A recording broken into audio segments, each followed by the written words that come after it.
Recursion is just as valuable as card draw.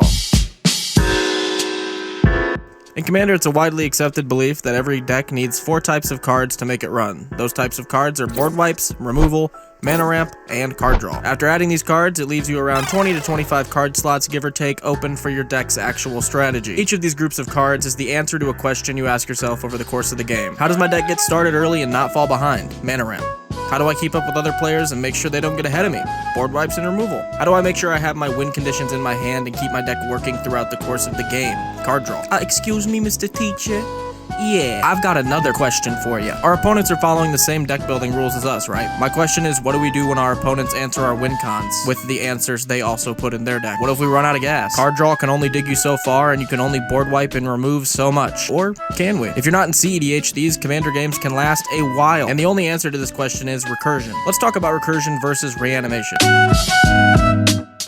Recursion is like when your girlfriend won't stop sighing. Reanimation is like when she says she wants to your dad. One is just fishing for something, the other is very specific and permanent. Reanimation focuses on getting back mainly creatures from your graveyard into play, while recursion is getting back any card type to be used again. Reanimation is a form of recursion, but recursion isn't always reanimation. Think of it like Animate Dead is a form of recursion, and reanimation, regrow is just a form of recursion. Where card draw secures are early and mid game, there's very little protection for running out of gas late game. Card draw late game can be useless, honestly. And not only can recursion allow you to replay some of our win cons, it can also be used early game, just like card draw, to secure plays, removal, or anything else you need. Not to mention they work great together. Card draw can dig for recursion if something's in the grave we need. Recursion can get us back card draw so we can dig more through our deck if we need it. Recursion feels like a tutor when you play it most of the time, acting as a second copy of every card in your graveyard, not to mention putting less of a target on your head than a tutor ever would. Recursion has a presence early, mid, and late game, and after laying out my deck, I realized I run 3 to 5 recursion spells and all of them. Keep in mind, recursion isn't just a creature or permanent based thing.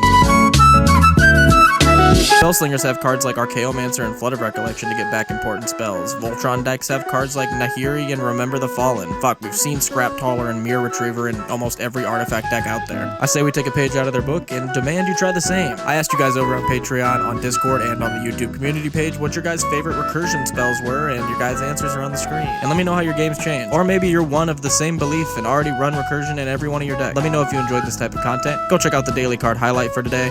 If you want to show a little bit of additional support, you can head over to Patreon at patreon.com/NixLotus. It starts as low as $1 to gain access to the Discord and to be shouted out at the end of each video. Speaking of shoutouts at the end of the video, we got our $1 Lotus Dippers: Tyler, Betsy, David, Xverfiend, Big Dog, Horny Badger, and Daniel Romero. Then we've got our $5 Lotus Enjoyer: Telescope Teddy, Tell him how you feel. And then we've got our two $25 Lotus Loving Son of a Guns: Mad Dad 316 and El Flapo. Much love, guys, and go play some Magic.